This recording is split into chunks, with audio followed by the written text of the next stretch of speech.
Covert narcissism, the invisible parasite, when the echo became your own voice. Have you ever wondered when their voice stopped being theirs and quietly became yours? It never happened in a single conversation. No single sentence changed your life.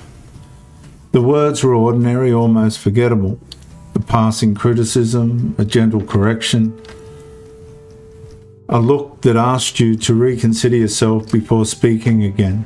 Nothing felt permanent, yet the echo remained. At first you believed you were simply becoming more thoughtful, more understanding, more careful.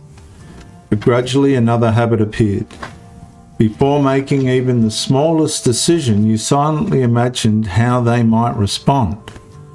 Not because they were there, because the echo had learned to speak without them.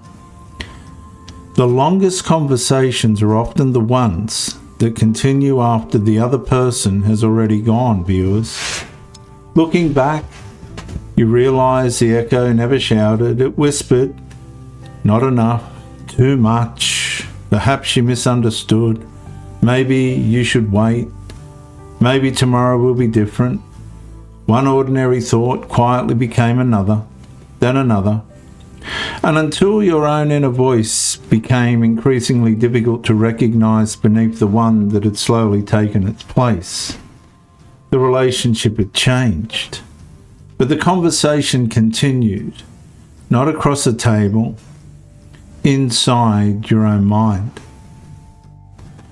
Viewers, recovery begins the first time you notice the echo and choose not to answer it, because every unanswered echo slowly loses the power to become your identity.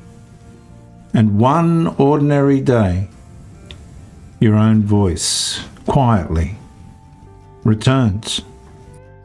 And viewers, the deepest captivity begins when another person's voice quietly becomes the narrator of your own life.